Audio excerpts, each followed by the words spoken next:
आज रात crime patrol Dastak में देखिए। नेहा प्लीज हमें तो बताओ क्या हुआ है स्कूल में। कुछ नहीं होगा, बस तो अपना मुंह मत खोलना।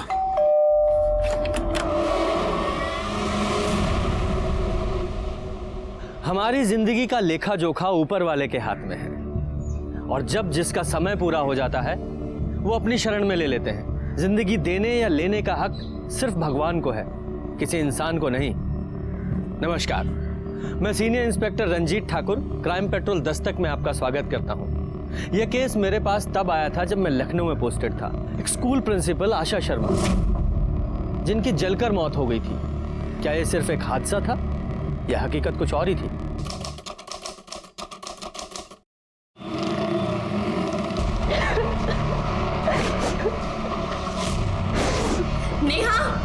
नेहा दरवाजा खोलो। नेहा प्लीज हमें तो बताओ क्या हुआ है स्कूल में। नेहा किसी ने तुमसे कुछ कहा है? नेहा कल स्कूल से जब से आई हो तब से बंद करा हुआ है। नेहा प्लीज दरवाजा खोलो। नेहा प्लीज प्लीज नेहा दरवाजा खोलो, हमें डर लग रहा है। नेहा क्या हुआ है, प्लीज हमें तो बताओ नेहा।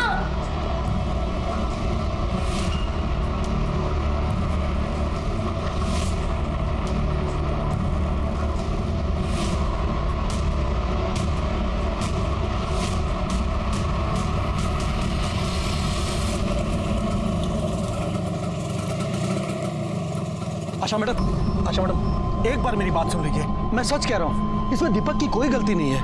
अनिल जी, आपके बेटे को मैंने खुद रंगे हाथों पकड़ा है। इसकी वजह से मेरे स्कूल का नाम खराब हो जाता। और तुम स्कूल में घुसे कैसे? मैंने तो तुम्हें रस्टिकेट कर दिया था। मैडम क्या कर रही हैं आप? देखिए आप ठीक नहीं कर रही हैं, अब इसका भविष्य बर्बाद कर रही है। मैं भी चुप नहीं बैठूंगा। आप मेरे स्कूल में खड़े होकर मुझे ही धमकी दे रहे हैं। निकलिए यहाँ से, निकलिए। ऐसे जाओ।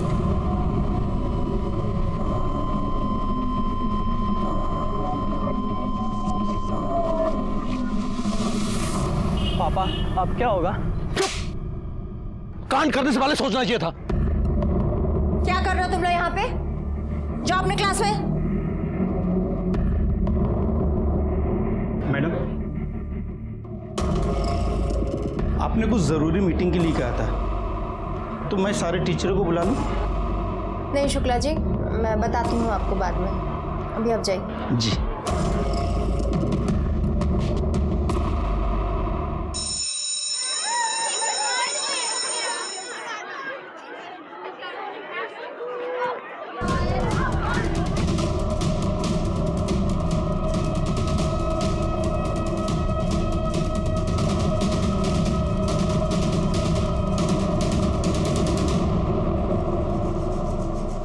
दरवाजा खोलो।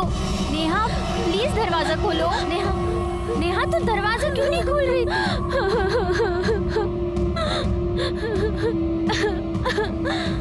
क्या हुआ है बता मुझे। दीदी मुझे बहुत डर लग रहा है। पहले मुझे ये बता कि तेरे साथ हुआ क्या है। किसी ने कुछ कहा है तुझे?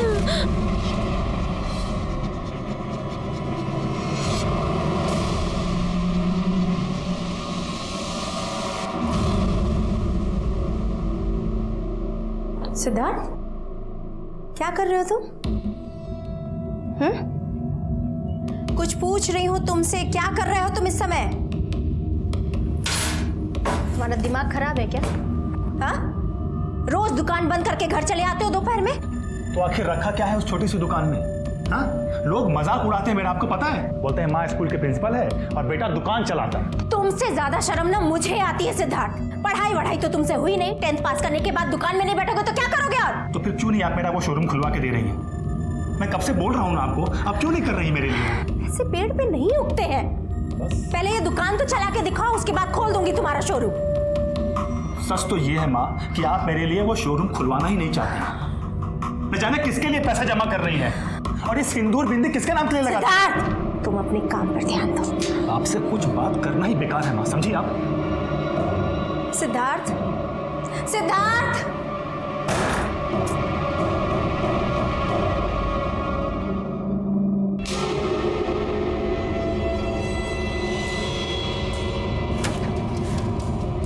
तुमको मना किया है ना कि यहाँ पे मत आया करो। ये औरत का ना कुछ समझ में नहीं आता। ये लड़का कौन है? क्या जाने, है तो प्रिंसिपल, लेकिन इनकी हरकतें तो देखो। एक बात बता, इसके पति को तो कभी हमने देखा नहीं, तो ये किसके नाम का सिंदूर लगाती है? पता नहीं।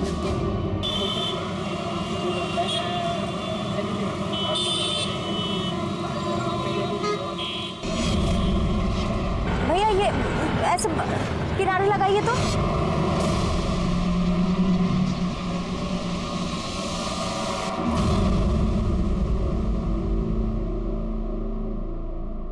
भैया उस ऑटो का पीछा करिए तो।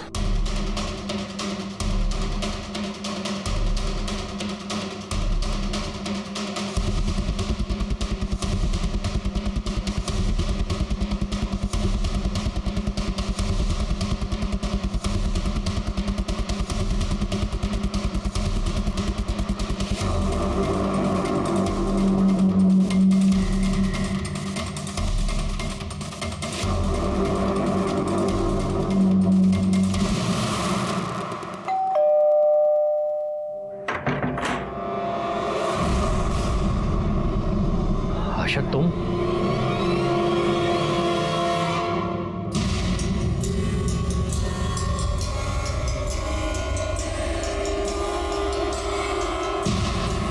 न जाने किसके लिए पैसा जमा कर रही है और किसके नाम का ये सिंदूर लगा रही है।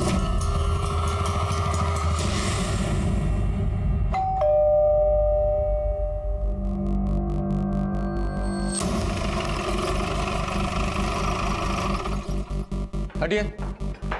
बॉडी कहाँ है? किचन में।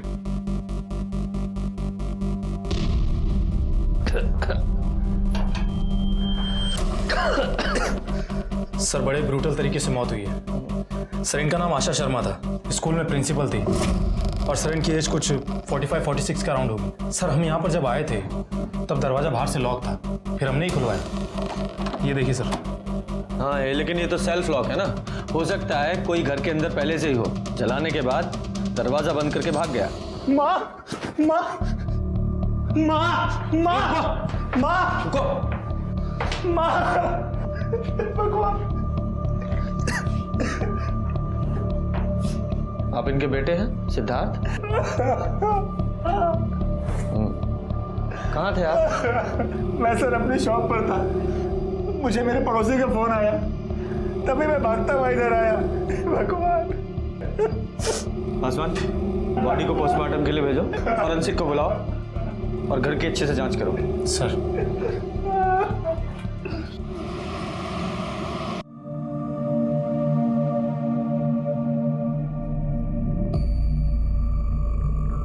नेहा, भगवान कभी किसी के साथ कुछ गलत नहीं होने देता। उसे अपने किए की सजा मिल चुकी है और हाँ, अब तुझे डरने की कोई जरूरत नहीं है। पापा, हमें बहुत डर लग रहा है। देख बेटा, तू डर मत, कुछ नहीं होगा, बस तू अपना मुंह मत खोलना, किसी को कुछ पता नहीं चलेगा। अरे भाई, अरे तुम सोए हुए थे जब हम वहां से निकले। हाँ ठीक है सर। वो अरे जन्मदिन के आशीर्वाद दे रहे हैं ना तुमको, इससे बड़ा गिफ्ट और क्या चाहिए? शाम को मिलके केक काटेंगे, ठीक है? चल। हाँ बोलो। सर प्रिंसिपल आशा शर्मा की पोस्टमार्टम रिपोर्ट आ गई है। सर रिपोर्ट के मुताबिक बॉडी 75% जल गई थी और मौत का समय दोपहर 3 से 6 के बीच का है। और सर आपका शक सही था, फॉरेंसिक वालों को आशा शर्मा के हाथ और पैर पर नायलॉन की रस्सी के ट्रेसेस मिले। हाँ, इसका मतलब पहले उन्हें बांधा गया होगा, फिर जला गया होगा। लेकिन सर कोई एक प्रिंसिपल को इतने ब्रूटल तरीके से क्यों मारना चाहेगा? वही पता लगाना है। एक काम करो, आशा जी के कॉल डिटेल्स निकालो और उनके बेटे सिद्धार्थ से मिलते हैं। ठीक है, चलो निकलो। जाओ।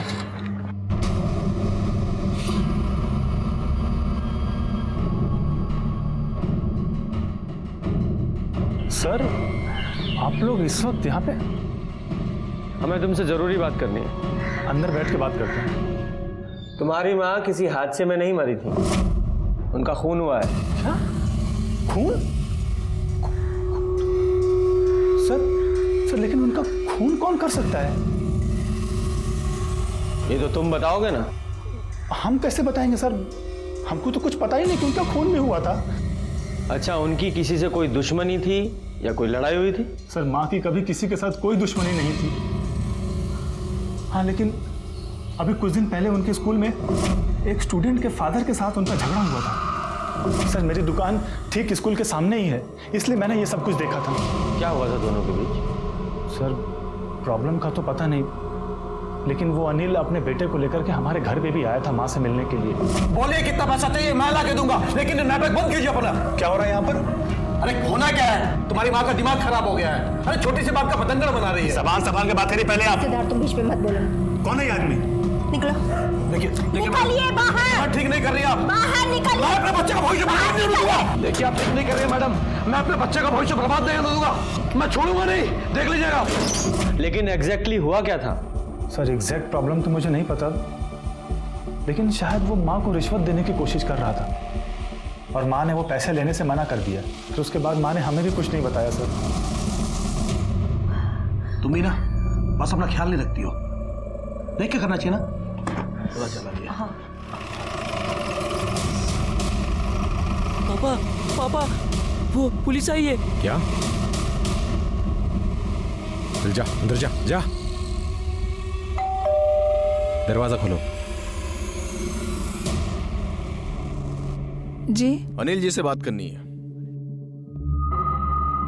हमें, आपसे और आपके बेटे से आशा जी के बारे में बात करनी है। सर बड़ा दुख हुआ उनके बारे में सुनकर, लेकिन सर मुझे तो विश्वास ही नहीं हो रहा है, कहीं इस हादसे में उनकी मौत हो गई? उनकी मौत हादसे में नहीं हुई, किसी ने उनका खून किया है। क्या? खून? क्यों, आपको नहीं पता? सर मुझे तो वही पता है जो सब लोगों को पता है। ठीक है, मुद्दे पर आते हैं। आपका आशा जी के साथ झगड़ा चल रहा था ना, और आप धमकी देने उनके घर भी गए थे। कहीं आपने अपनी धमकी को कुछ ज्यादा ही सीरियसली तो नहीं ले लिया और आपने ही आशा जी को? नहीं नहीं सर, माना कि हमारे बीच में थोड़ी प्रॉब्लम थी, लेकिन सर बात इतनी बड़ी भी नहीं थी। तो फिर क्या बात थी? वो सर, मेरा बेटा पढ़ने में बहुत अच्छा है, लेकिन आशा मैडम कह रही थी कि इसकी अटेंडेंस कम है, इसलिए एग्जाम में नहीं बैठ सकता। तो सर मेरे बेटे का साल खराब हो जाता, इसलिए मैंने उनसे बहुत रिक्वेस्ट की। तो फिर वो कहने लगी कि एग्जाम में तभी बैठ सकता है जब मैं उन्हें 2 लाख रुपए दूंगा। बस सर इसी बात पे थोड़ी हमारी आपस में बातचीत हुई थी सर, बहस हुई थी। बेटा कहाँ है आपका? सो रहा है सर। कितने साल की उम्र है? 16 साल का। इतना छोटा भी नहीं है, और वैसे भी उसकी कुंभकर्ण की नींद नहीं है जो उठ नहीं सकता। जाइए बुलाइए। गुरु की इज्जत नहीं कर सकते तो कानून की तो इज्जत कीजिए। बुलाइए।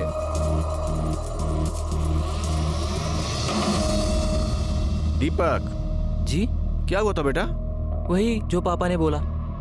क्या बोला पापा ने? सर मैंने बोला ना सर, इसकी अटेंडेंस थोड़ी कम थी, इसलिए आशा मैडम बोल रही थी कि इसे एग्जाम में नहीं बैठने देंगी। वो हमसे पैसे मांग रही थी। कमाल है, लोग बाग अपने बच्चों को दूसरों के सामने बोलने के लिए प्रोत्साहित करते हैं और आप अपने बच्चों को बोलने ही नहीं दे रहे हैं। खैर, कल 3 से 6 के बीच आप कहाँ थे?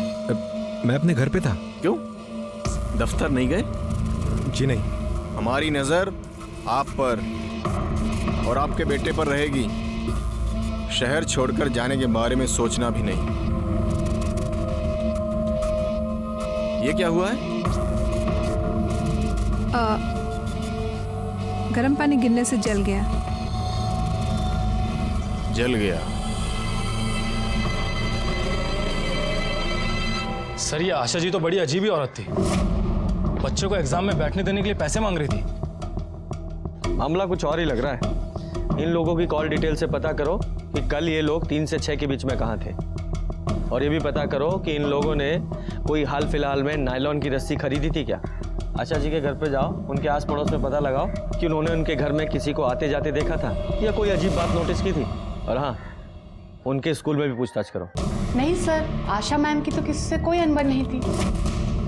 इनफैक्ट वो तो बहुत ही अच्छे नेचर की थी, सबसे घुल मिल के रहती थी। कोई भी ऐसा दिन नहीं था जब वो स्कूल ना आए। लेकिन सर एक बात है, जिस दिन उनकी मौत हुई उस दिन वो स्कूल नहीं आई थी। सर आशा मैम सिंदूर बिंदी लगाती थी, लेकिन किसी ने उनके पति को नहीं देखा अभी तक। और सर हाँ, एक बात और, उनके घर पे एक मुस्लिम लड़का आता है हमेशा, पता नहीं वो लड़का कौन है। सर दीपक के पिता अनिल के घर के बाहर तो ऐसी कोई दुकान नहीं है जहां से नायलॉन की रस्सी मिल सके। सर अनिल और उसकी पत्नी कॉल रिकॉर्ड्स। सर जिस दिन आशा जी की मौत हुई थी उस दिन दोपहर को 3 से 6 के बीच में अनिल के मोबाइल की लोकेशन उसके घर की ही है। हो सकता है मिसलीड करने के लिए अनिल ने अपना फोन घर पे ही छोड़ दिया हो सकता है सर। और हाँ सर, हमने आशा जी के स्कूल में जाकर भी पता किया है सर, कुछ तो हुआ था सर। एक टीचर का कहना है कि आशा जी ने सारे टीचर्स को अर्जेंटली बुलाया था कुछ बात करने के लिए, मीटिंग करने के लिए। फिर उसके बाद में आशा जी ने मीटिंग कैंसिल कर दी। आपने कुछ ज़रूरी मीटिंग के लिए कहा था, तो मैं सारे टीचरों को बुला लूँ? नहीं शुक्ला जी, मैं बताती हूँ आपको बाद में। अच्छा, आशा जी के आस पड़ोस से कुछ पता चला? हाँ सर। सर आशा जी अधिकतर बात तो किसी से करती नहीं थी, लेकिन पड़ोसियों का कहना है कि आशा जी के घर पर एक मुस्लिम लड़का आया करता था। एक बात और सर, आशा जी सिंदूर बिंदी लगाती ज़रूर थी, लेकिन पड़ोसियों का कहना है कि आज तक उन्होंने उसके पति को देखा नहीं। हो सकता है कहीं बाहर काम करते हो, लेकिन अभी तक आए क्यों नहीं? सर वो 5 साल पहले ही हमें छोड़कर चले गए, लेकिन मेरी माँ अब तक उनके नाम का सिंदूर लगाती थी। कहीं इन सब में उनका हाथ तो नहीं है? पता नहीं सर, हम तो उनके टच में बिल्कुल नहीं थे। हमें कुछ नहीं पता कि इसमें उनका हाथ है भी कि नहीं। कहाँ है वो भी? कुछ पता? ये भी नहीं पता सर, और उन्हें ढूंढना इतना मुश्किल काम भी नहीं था। गवर्नमेंट जॉब में है, बिजली विभाग में है, लेकिन हमने कभी उनकी खबर लेने की कोशिश ही नहीं की। माँ ने ही कहा था कि जब वो खुद घर छोड़कर गए हैं तो उनके पीछे जाकर क्या फ़ायदा। नाम क्या है उनका? मदन शर्मा। अच्छा, तुम्हारे घर एक मुस्लिम लड़का आता है, वो कौन है? वो मेरा छोटा भाई है सर, अनुराग। मुस्लिम लड़का अनुराग तुम्हारा भाई, क्या माजरा है ये? दरअसल अब उसका नाम असलम है, वो कन्वर्ट हो गया है। क्यों कन्वर्ट हो गया है? सर पुराने घर से जब हम लोग यहाँ पर शिफ्ट हुए थे तो उसके कुछ ही दिनों के बाद वो। अनुराग, ये क्या कर रहा है? ये सब क्या है अनुराग? क्या कर रहे हो? पूछ रही हो कुछ? मैं कन्वर्ट हो गया अम्मी। क्या अम्मी? जानता था अम्मी आपको प्रॉब्लम होगी, लेकिन मैं ऐसी दोहरी जिंदगी नहीं जी सकता। अनुराग मेरी बात सुनो। अनुराग माँ एक मिनट, अनुराग देख मेरी बात सुन। उसके बाद वो चला गया, फिर कभी कभी वो घर पर आता था, और ये सब माँ को बिल्कुल भी पसंद नहीं था। और कौन कौन है घर में तुम्हारे? सिर्फ फैमिली में बचा ही कौन है? कहने को तो पापा हैं, अनुराग है, लेकिन कहाँ है सर वो? एक माँ थी, अब वो भी नहीं। हमें अनुराग का कमरा देखना है।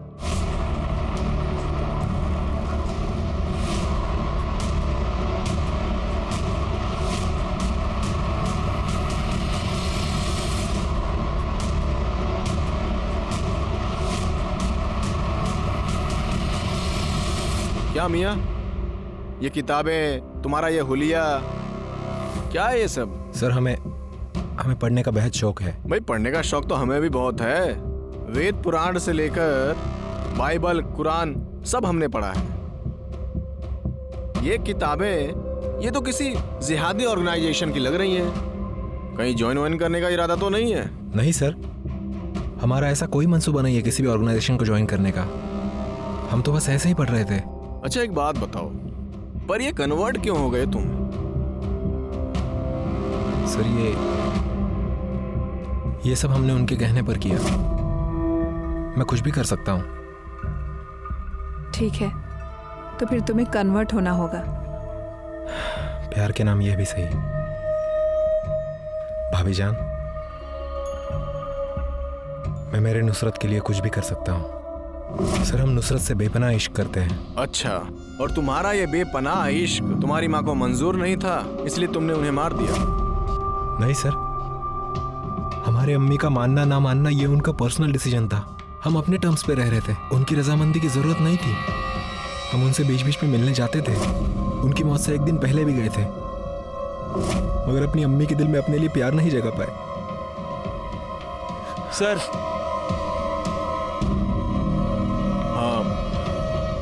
ठीक है अनुराग, असलम आप जा सकते हैं। जी सर, आशा जी के कॉल रिकॉर्ड्स और लोकेशन डिटेल्स भी आ गए हैं। सर जिस दिन आशा की मौत हुई थी उस दिन सुबह वो स्कूल नहीं गई थी, बल्कि उन्नाव गई थी, और उसके बाद फिर वापस घर पर आ गई थी। और सर मौत से 1-2 दिन पहले आशा जी ने गैस एजेंसी में फ़ोन किया था सिलेंडर के लिए, और मौत वाले दिन सुबह भी फ़ोन किया था।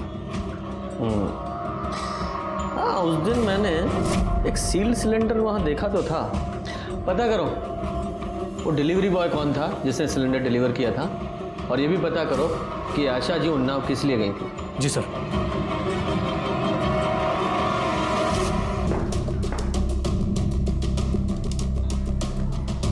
सर इसने ही आशा शर्मा के घर पर गैस सिलेंडर डिलीवर किया था। नाम क्या है तुम्हारा? सोनू माझी है साहब। लेकिन साहब हम कुछ नहीं किए हैं साहब, हम इनको बताए हैं, हमको पता चला कि वो जल के मर गए हैं साहब। हम बाल बच्चे वाले आदमी साहब, हम कुछ नहीं। अरे ठीक है, हमें पता है तुमने कुछ नहीं किया, तुम्हारी थोड़ी सी हेल्प चाहिए बस। 12 अप्रैल को जब तुमने आशा जी के यहाँ गैस सिलेंडर डिलीवर किया था, क्या इनमें से कोई वहां मौजूद था? नहीं साहब, ये नहीं थी, वो तो 25-30 साल की लड़की थी साहब। अच्छा, स्केच बनवा सकते हो? हाँ। अरे फोटो? हाँ नहीं साहब, इतना अच्छे से देखे तो नहीं थे, ठीक से याद नहीं आ रहा है, लेकिन अगर एक बार देख लेना सामने से तो झट से पहचान लेंगे। ठीक है, तुम जाओ, और हाँ जाने से पहले नाम नंबर लिखवा के जाना, जरूरत पड़ी तो दोबारा बुलाएंगे तुम्हें। साहब इस सब 10 दिन में हो जाएगा ना साहब? क्यों, अभी तो दशहरा भी नहीं है।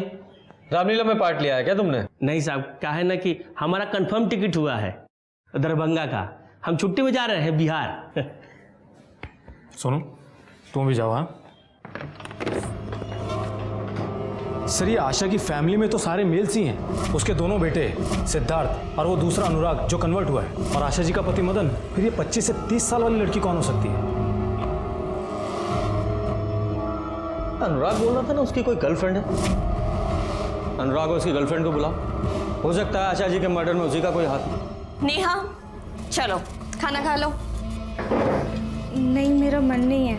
मैंने बोला ना, अब कोई प्रॉब्लम नहीं है, प्रॉब्लम की जड़ खत्म हो चुकी है। चलो खाना खा लो। बोला ना मेरा मन नहीं है, जो हुआ बहुत गलत हुआ, मुझे नहीं खाना। नेहा। अनुराग। असलम। ठीक है, इनमें से आपकी गर्लफ्रेंड कौन है? जी नुसरत, हमारी गर्लफ्रेंड, और ये हमारी भाभी जान हिना। ठीक है, आप इधर रुकिए, आप दोनों अंदर चलिए, साहब ने बुलाया, आइए। सर आपने हमें और नुसरत को बुलाया था? नहीं, बस वो हमको नुसरत से मिलना था और पूछना था कि जिस वक्त आशा जी के घर में आग लगी थी उस वक्त आप दोनों कहाँ पर थे? सर हम दोनों नुसरत के भाभी जान के घर पे थे, हिना शेख। ठीक है, आप नुसरत की डिटेल्स लिखवा दीजिएगा बाहर। ठीक है सर, चलिए। आप लोग शहर छोड़कर बाहर मत जाइएगा। सर आप लोग हमारी अम्मी की कत्ल के लिए हम पर शक कर रहे हैं? हम सिर्फ अपना काम कर रहे हैं। और एक कहावत तो आपने सुनी होगी कि कई बार घर के चिराग से ही घर में आग लग जाती है। जाइए, चलिए।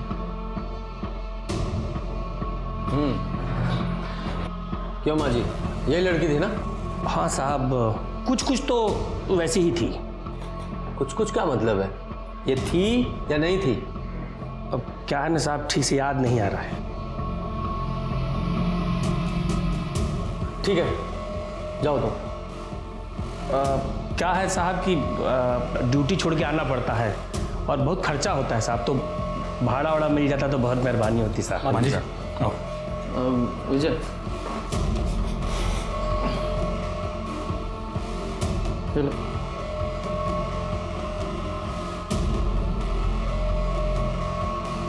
विजय, इस अनुराग और नुसरत पे नजर रखो और इन दोनों की कॉल डिटेल्स भी निकालो। जी सर। अरे सर, क्या आप कंप्लेंट कर रहे हो सर? अरे इतना सा लड़का था सर, हमारी आंखों के सामने से हमारी बाइक लेकर चला गया सर। नहीं सर, आप चलिए और हमारी बाइक दिलाइए सर। मैं नहीं जानता सर। क्या हो रहा है ये? क्यों शोर मचा रहे हो? सर, इसकी बाइक चोरी हो गई है और पिछले कुछ दिनों से इस एरिया में काफी बाइक चोरी हुई हैं। हाँ तो कंप्लेंट तो लिखानी पड़ेगी ना। शांति से बैठो और पहले कंप्लेंट लिखाओ। Sorry sir. बस बस, सारे सिग्नल्स को अलर्ट करो और उनकी सीसीटीवी फुटेज भी चेक कराओ, और जितनी बाइक आज तक चोरी हुई हैं सबका आरटीओ से क्रॉस वेरिफिकेशन कराओ।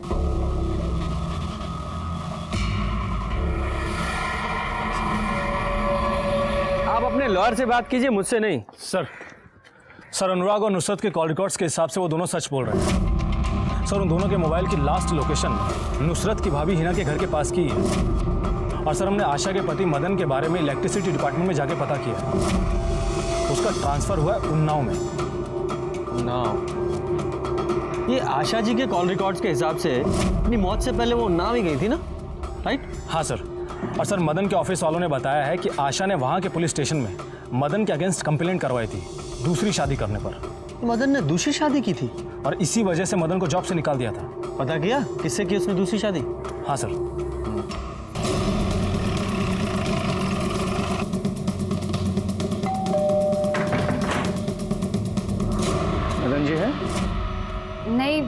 वो तो नहीं है। कहीं अंदर तो नहीं है? सर आप चाहे तो अंदर देख सकते हैं, वो नहीं है। कहाँ गए? पता नहीं। आप उनकी पत्नी हैं या ऐसे ही साथ में रह रही हैं? सर ये आप क्या कह रहे हैं? उनकी पत्नी आशा शर्मा ने उनके खिलाफ कंप्लेन लिखवाई थी। जी। मेरे सख्त नेचर की वजह से मैं अपना घर नहीं बचा पाई, लेकिन वजह तो ये थी ही नहीं मदन। वजह ये थी कि तुम इस औरत के लिए मुझे छोड़कर आ गए। ऐसा नहीं है, ऐसा नहीं है।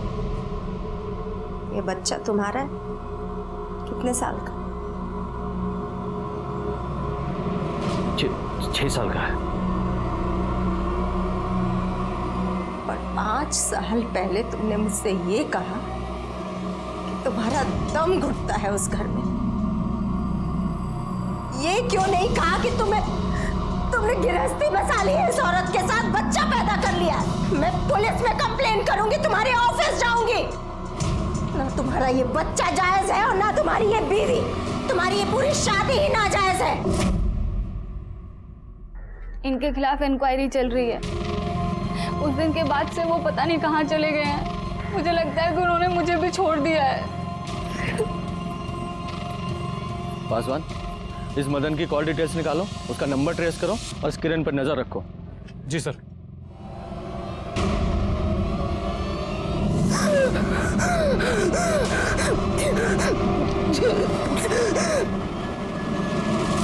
सर मदन का फोन उस दिन से ही स्विच ऑफ है जिस दिन आशा शर्मा की मौत हुई थी, और उसके फोन की लास्ट लोकेशन भी आशा के घर के एरिया की ही है, और वो भी उस वक्त की जिस वक्त आशा को जलाया गया था।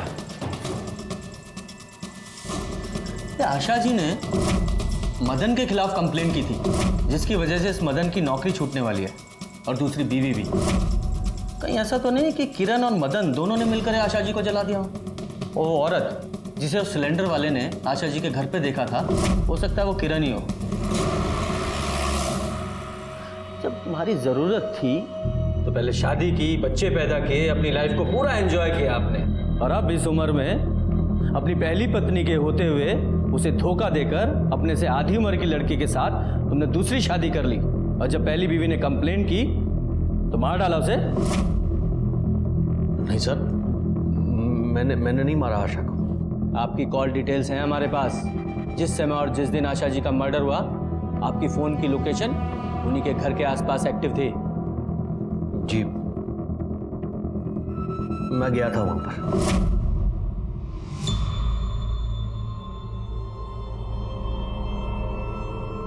भाई साहब एक मिनट, ये इतनी भीड़, ये पुलिस, क्या हुआ यहाँ पर? मैडम यहाँ आशा शर्मा रहती थी, जल के मर गई। मैंने अपना फोन स्विच ऑफ किया और मैं वहां से निकल गया सर। झूठ बोल रहे हैं आप।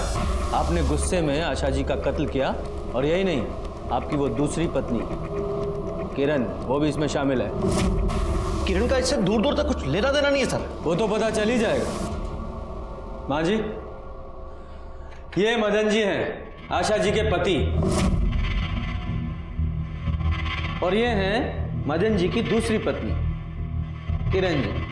अब ये बताओ, आशा जी के यहाँ जब तुमने गैस सिलेंडर डिलीवर किया था, ये वहां थी?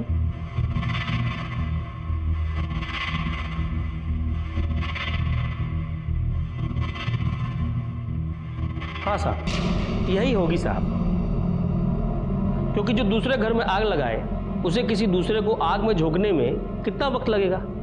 हो ना हो यही होगी साहब। अरे होंगी क्या मतलब है? देखो, थी या नहीं थी, कंफर्म करो।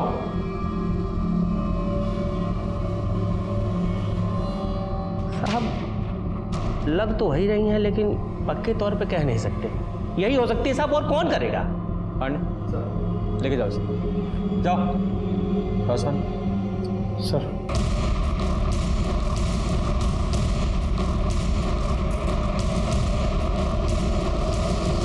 मदन ने चारबाग स्टेशन से ऑटो लिया था, और उसी से वो आशा जी के घर पर गया था, और उसी ऑटो से वो वापस भी आया था। ये बात तो कंफर्म हो चुकी थी। तो सीधे सीधे आशा जी के खून में उसका हाथ नजर नहीं आ रहा था, लेकिन आशा जी के खून की प्लानिंग में उसका हाथ नहीं था, इस बात से हम इनकार नहीं कर सकते थे। आशा जी के केस में हमारे सामने बहुत सारे सस्पेक्ट्स थे, लेकिन मुझे लग रहा था कि मैं और भी दिशाओं में देखने की जरूरत थी।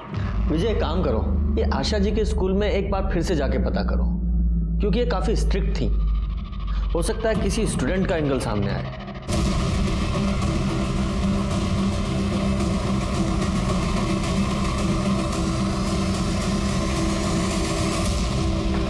सर, स्कूल से 3 स्टूडेंट्स को निकाला गया था, नेहा, अनिकेत और दीपक को। हाँ, लेकिन दीपक के फादर ने तो कहा था कि आशा जी ने सिर्फ एग्जाम देने से रोका था। आशा मैडम कह रही थी कि इसकी अटेंडेंस कम है, इसलिए एग्जाम में नहीं बैठ सकता। इस अनिकेत का पता क्या? हाँ सर, हम अनिकेत के घर पर गए थे, लेकिन उसके घर पे ताला लगा हुआ था। चलो तो फिर नेहा से मिलके आते हैं।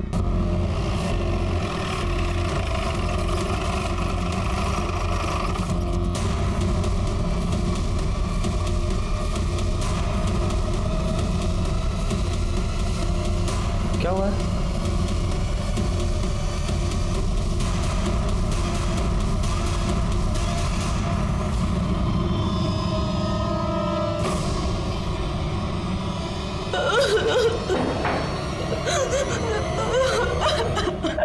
आप?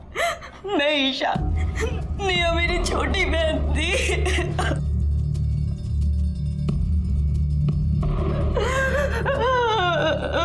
आप कहाँ थी जब ये सब कुछ हुआ? आज मैं ऑफिस से जल्दी आ गई और जैसे ही मैं घर में आई, नेहा, नेहा कहाँ है तू? मैंने देखा कि नेहा इस हालत में है। ये किसी परेशानी में थी या डिप्रेशन में? नहीं सर, नेहा बिल्कुल नॉर्मल थी। आसमान, जरा चेक करो कोई सुसाइड नोट वगैरह मिलता है तो। सर। सॉरी ईशा जी, लेकिन आप बता सकती हैं कि इसे स्कूल से क्यों निकाला गया था? हो सकता है उसी वजह से इसने सुसाइड किया हो। बाय द वे, आपको पता है कि इसके स्कूल की प्रिंसिपल आशा शर्मा, उनका भी मर्डर हो गया है। हाँ सर, सुना तो था मैंने।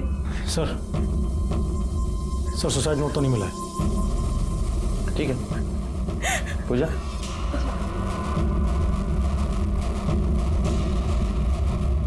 आसमान, बॉडी को पोस्टमार्टम के लिए भेजो और पता करो कि ये नेहा, दीपक और अनिकेत, इनमें कोई कनेक्शन है क्या?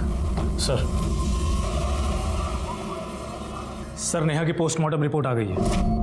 ठीक है, अंदर आओ। सर, बॉडी पर स्ट्रगल का कोई भी मार्क नहीं है और मौत फांसी लगने से ही हुई है।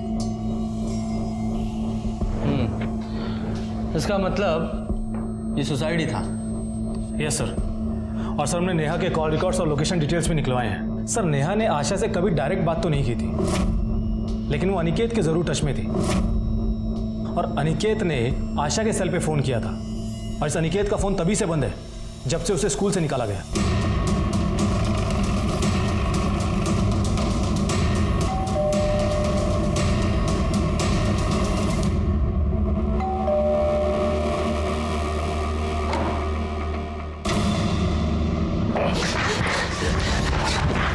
कहाँ भाग रहे हैं?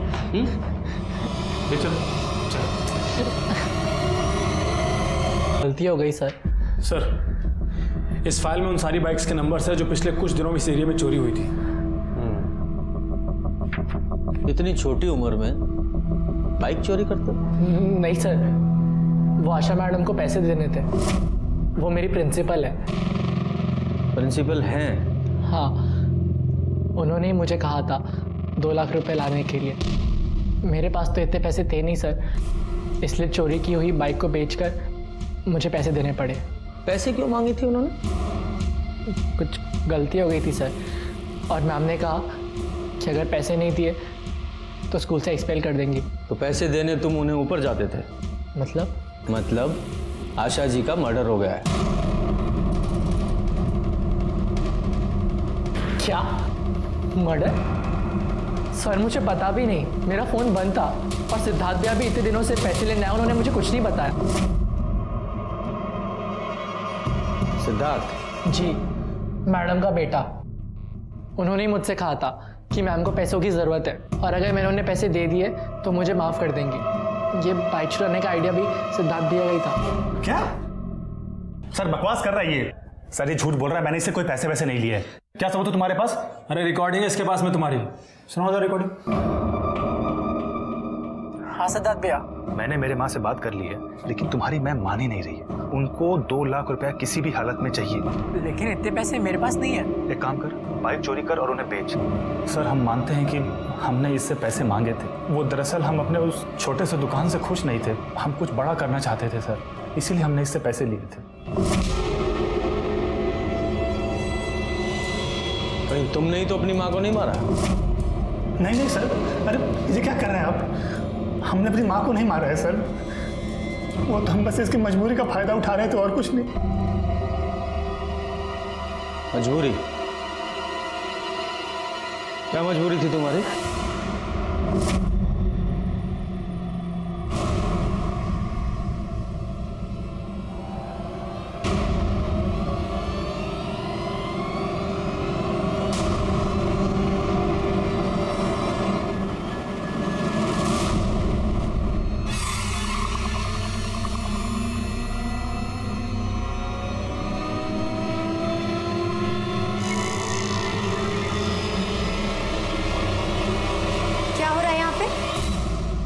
नहीं कुछ नहीं, कुछ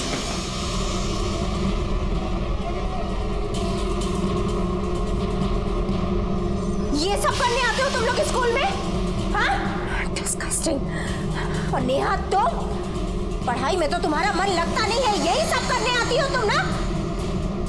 तुम खुद अपना वीडियो बनवा रही थी? I am so sorry ma'am, मुझे नहीं पता था ये वीडियो बना रहा होगा। लेकिन तुम्हें ये तो पता था कि तुम क्या कर रही हो, और वो भी स्कूल में? मैं तुम तीनों को एक्सपेल कर दूंगी। सर मैंने आपसे कहा ना सर, मैंने आशा जी को नहीं मारा सर। सर मैं डर जरूर गया था, इसीलिए तो मैं बार बार आशा मैडम से रिक्वेस्ट कर रहा था। वो मोबाइल का है जिससे आपके बेटे ने वो वीडियो बनाई थी? सर आशा मैडम ने वो मोबाइल लॉकर में रख दिया था, तो मैंने पियून को पैसे खिलाकर उसे निकलवाया, वरना मेरा बेटा फंस जाता सर। लाइए मोबाइल दीजिए वो। लेकिन सर मैंने वो वीडियो डिलीट कर दिया उसमें से। उस डिलीट वीडियो को कैसे रिकवर करना है हमें अच्छी तरह से पता है। लाइए मोबाइल दीजिए।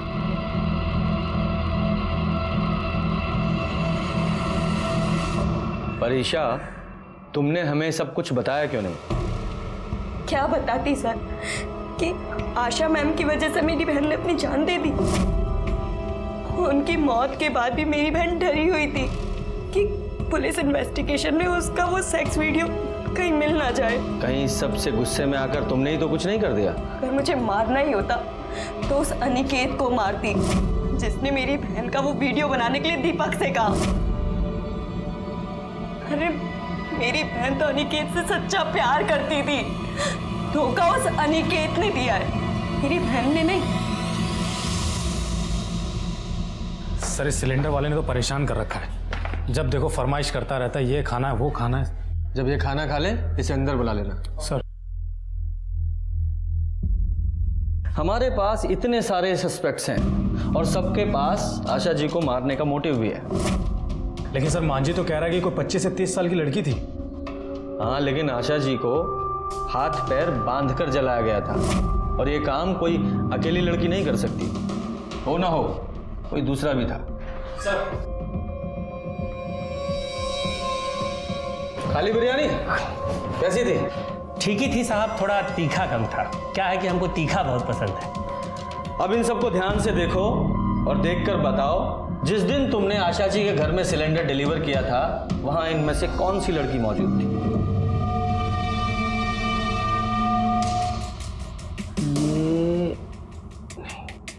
ये नहीं थी साहब।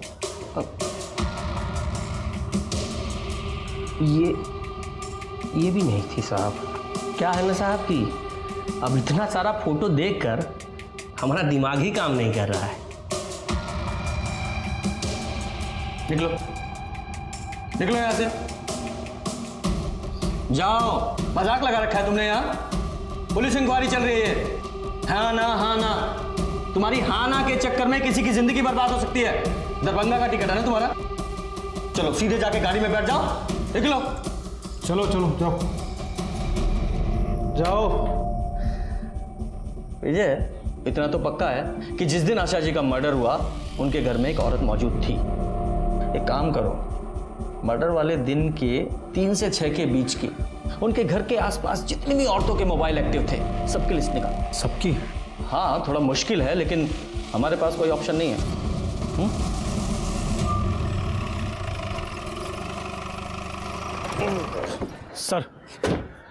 सर जिस दिन आशा शर्मा की मौत हुई थी उस दिन दोपहर 3 से 6 के बीच में करीब 314 औरतों के फोन एक्टिव थे उस एरिया में। Very good. अच्छा एक काम और करो, इन सारे नंबर्स को अपने सस्पेक्ट के कॉल रिकॉर्ड से मिलाकर देखो कौन किसके कांटेक्ट में था।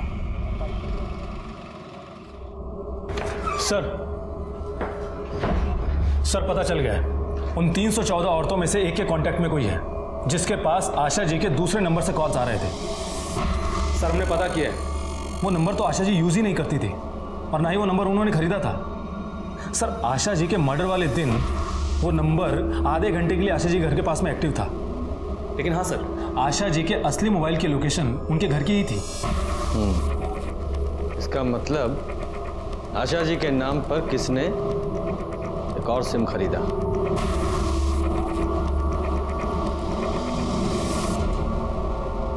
हाँ तो बोलिए हिना भाभी जान, आपके मोबाइल पर आशा जी के दूसरे नंबर से कॉल कैसे आया?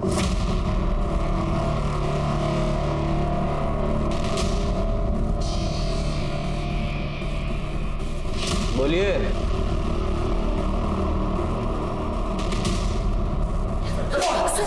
सर रुक जाइए, हम बताते हैं। इनके भाईजान इनका निकाह कहीं और करवाना चाहते हैं। लेकिन भाभीजान आपके कहने पर हम कन्वर्ट तक हो गए। लेकिन इतना काफ़ी नहीं है। दरअसल जिनसे इनका निकाह करवाना चाहते हैं इनके भाईजान, वो सरकारी नौकरी करता है। वो उनके अब्बू थे ना इकबाल के, वो गुजर गए तो उनकी जगह पर उन्हें नौकरी मिल गई। अब आपको सरकारी नौकरी तो नहीं मिल सकती है ना? मिल सकती है। कैसे? जैसे इकबाल को मिली।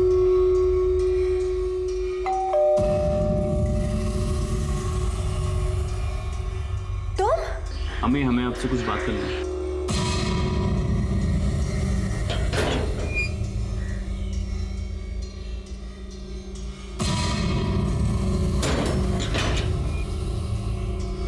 बोलो क्या बात करनी है?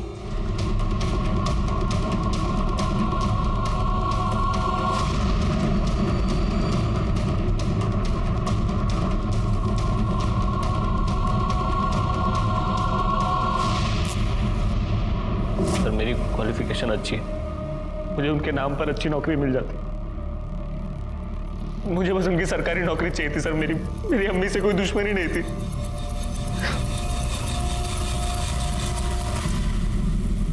एक बेटा सिर्फ नौकरी पाने के लिए कैसे अपनी मां का खून कर सकता है? अनुराग, हिना और नुसरत तीनों को उनके किए की सजा मिली। लेकिन सवाल ये उठता है कि क्या आशा जी को उनके साथ होने वाले अपराध की दस्तक नहीं मिली थी? मिली थी, क्योंकि अनुराग कन्वर्ट हो गया था, वो उनके अगेंस्ट चला गया था। इसी बात से यह दस्तक मिली कि उनका बेटा मतलब पढ़ने के लिए कुछ भी कर सकता है। नेहा ने सुसाइड कर लिया तो क्या ईशा को इस बात की दस्तक नहीं मिली थी कि उसकी बहन इतना बड़ा कदम उठा सकती है? ईशा को दस्तक मिली थी क्योंकि नेहा इतनी छोटी सी उम्र में एक लड़के के साथ संबंध रखे हुए थी। उसे समझना चाहिए था कि उसकी बहन इतनी छोटी है कि मुश्किल आने पर वो अपने आप को संभाल नहीं पाएगी, और हुआ भी यही, उसने आत्महत्या कर ली। ये बहुत जरूरी है कि हम अपने रिश्तों को संभाल कर रखें, लेकिन उससे भी ज्यादा जरूरी ये है कि मुश्किल आने पर हम अपने आप को संभालें। इसी के साथ मैं सीनियर इंस्पेक्टर रंजीत ठाकुर आपसे विदा लेता हूं। सतर्क रहिए और देखते रहिए क्राइम पेट्रोल दस्तक, क्योंकि मकसद बताना नहीं, बचाना है।